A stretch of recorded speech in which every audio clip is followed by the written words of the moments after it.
What is going on in the world of social media? Currently, there are two platforms currently under fire. One that's dimmingly losing its light and the other that could be shadow banned by the US. And today we're talking about the short form blogging platform Twitter. But of course, TikTok isn't far behind with its jeopardies at the moment in the United States. Now, what's really interesting is not only is, well, it's not even Twitter, is it? It's X. X is seeming to be losing its light, dwindling down now as users leave the platform, whether that's for political reasons or just the fact that they don't like the way it's going. But there are dupes and copies of other platforms that are very similar to X. And that's what I want to talk about today. Which of the three platforms do I think is going to come out not king, but on top? Now, social media is not new to controversies. Changes and things that upset the users has been here since the early 2000s with Bebo and MySpace. They've all had decisions that have either killed them off or changed the way the users enjoy it. I know this. I started my YouTube channel in 2018 about Snapchat, and it was about how Snapchat separated social and media. And they've kind of gone back that way, but it's not enough to make users leave. And I think it's really interesting that when you look at platforms and see why people left, it's that sort of, is it a decision from the company, or is it because my mom decided to join, so I decided to run for the hills? And that's what I did with Facebook, and surprisingly, over the last couple of years, I've come back to Facebook and started to see actually how good of a platform it is. I was definitely not thinking about saying that 3 years ago when I started making more content about social media. So where do we start with today's video? Well, we have three competitors fighting it out to be the best short form blogging platform out there. And of course, we're going to start with X. X, formerly known as Twitter, was the OG platform for me. This is where I used to share a lot of my videos, get a lot of engagement, and as a platform, birthed a lot of YouTube careers with the ability to share about your content using hashtags. Then we have Threads. This is Mark Zuckerberg's version of short form blogging, and it's interestingly integrated via Instagram and has some great integrations on there, and we'll talk about some of the benefits of that one. And then finally, this one that's sneaking its way in, but secretly is kind of a Twitter 2.0, because of course it was developed by some of the founders of Twitter. So it's interesting to see that BlueSky has now come onto the radar for people to join and get that space for short form blogging. But we're going to start with X, and as they decided to remove all color, I will turn my light off for this section. Oh, it's quite fitting. So talking about X in this video is my main point really, because without X deciding to make some controversial or correct decisions, depends on how you see it, is really why there's an opportunity for another platform to take over and hold the crown of posts in small forms. And obviously when Twitter got taken over by Elon Musk, when he brought the sync in, essentially, he rebranded it to X and made some very modern decisions. And I'm not against some of the stuff he did. He did make the platform a little bit wishy-washy and less fluffy, which I think a lot of people wanted. But the algorithms and the AI are, I think, a bit too extreme now, where you don't tend to see the stuff you log on to see like you'd expect from a personalized app where you choose people to follow, when you tend to just get algorithmic content that the phone or the algorithm thinks you actually want. And a lot of the time it is very wrong, especially when you don't engage in that content with likes and comments. Like, that's normally how algorithms understand what you as a creator or a user like to see. But for me, logging onto the app and seeing 15 posts that aren't relevant to me is a reason why I think a lot of people are leaving. Now, the biggest feature I believe that Twitter lived on was the ability of hashtags, and this platform was unique because you could tag something that you didn't even have a connection to, and as a business you could also create something and say hashtag this, and people didn't have to follow them or anything. They could just get involved by using hashtags. But I believe over the last couple of years hashtags are being used less and less. You don't see them on TV as much as you used to, and I think as a platform that was great for connection has kind of lost that ability, because even now you'll find a lot of posts don't even have a hashtag on anymore.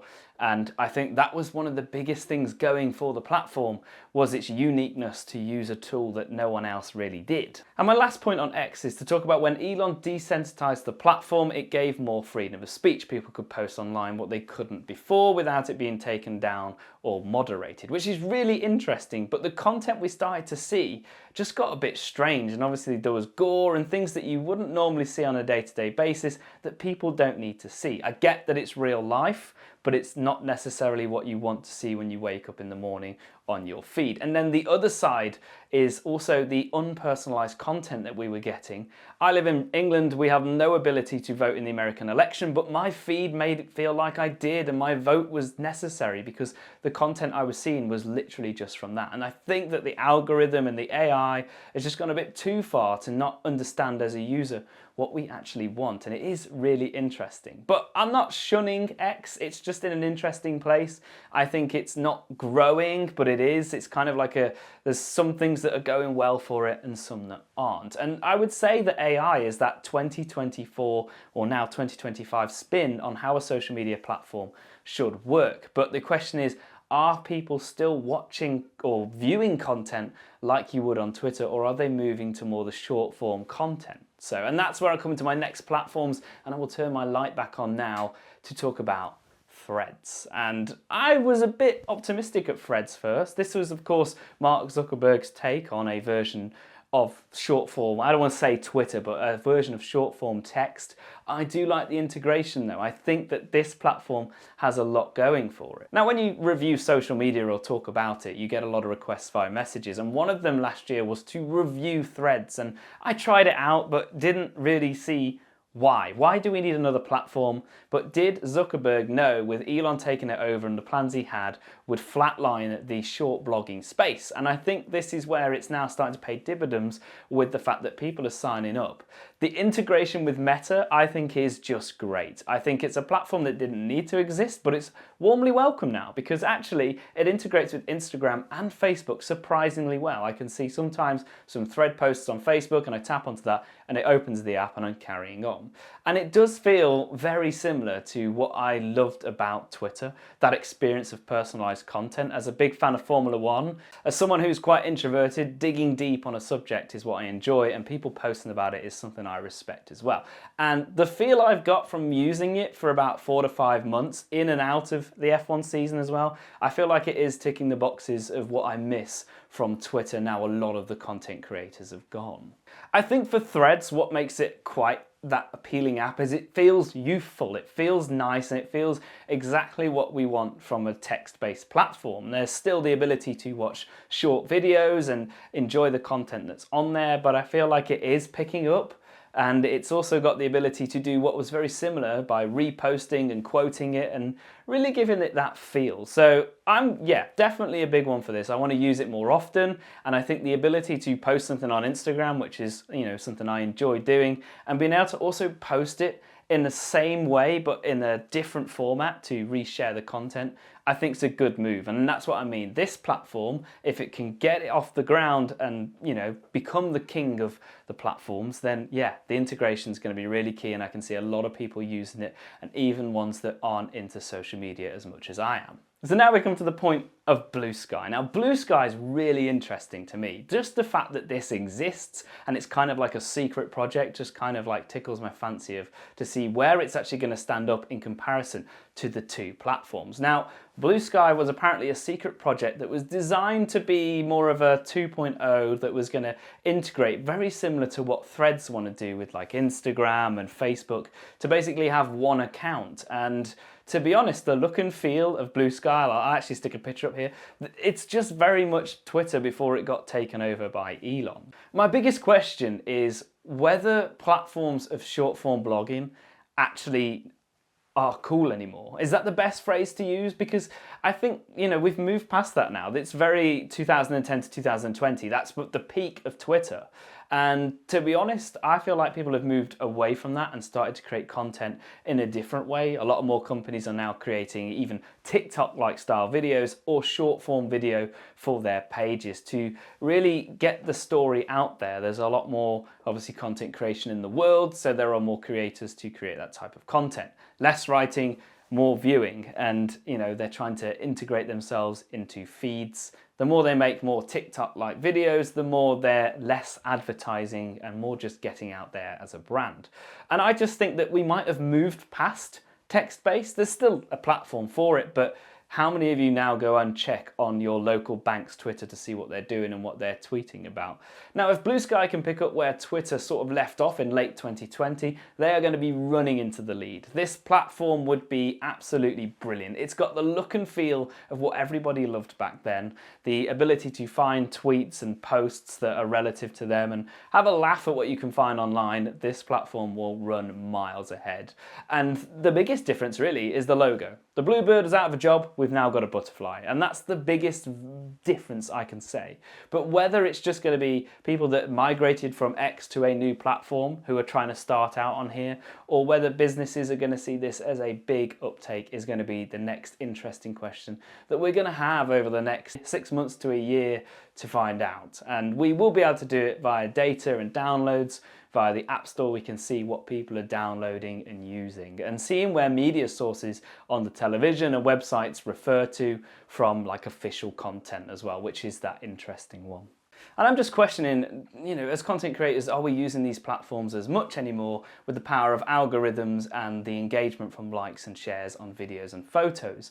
And it's just that question that's niggling at me saying, do we need these platforms anymore? Is there a need for text-based? And I feel a bit biased because I'm a visual learner. Reading is not my strongest. It's not even in my top 10 strongest traits. So like for me, the platforms are great, but like I'd rather just view something. And I think maybe the general consensus that people would be very similar to me in the way social media has gone. But again, that's my take. And that's what I wanted to do this video about really. Just throw in the contenders and let you guys vote on exactly who you think is going to come out on top. Just got to find a colour that we haven't really spoken about yet.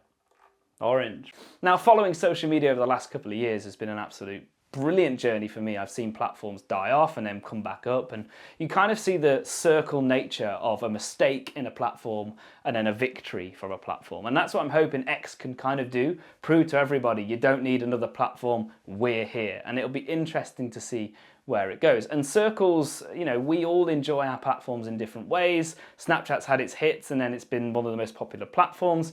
Who knows, 2 years' time it could be obsolete and not used. Probably not, but they might make the controversial decision that upsets everybody. So, and I mean for Facebook, for me, obviously that platform, I stopped using. There was too much monetization. I couldn't see any posts about my friends or anything like that.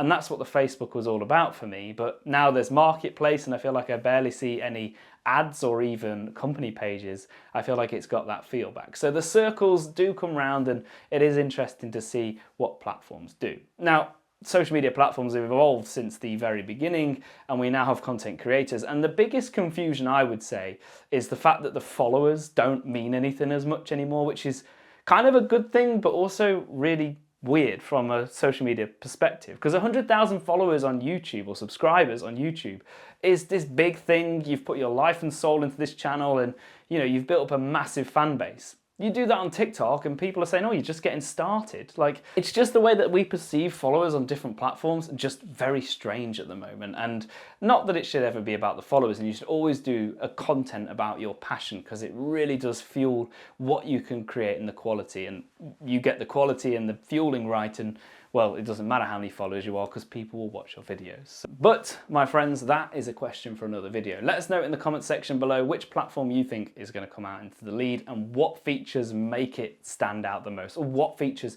do you not like about the others, because your comments and sort of the community that we build and understand really show where the platforms are going. If a lot of you hate X, you'll find that it will just fizzle out.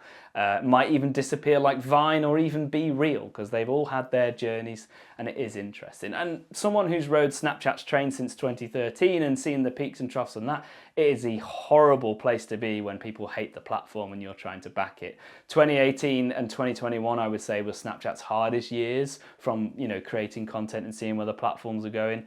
Really show how interesting you can have a revival. And Snapchat, I would say, is the biggest sharing app and messaging app at this moment, if you don't count WhatsApp. But, that's social media. There's always going to be ups, downs, and things people don't like. So, but thank you so much for watching. I know this has been more of a talking head video today, but I just wanted to share what I thought as someone who works in social media and sees it day to day, what is going on. So thank you so much for watching, and I hope to see you in another video.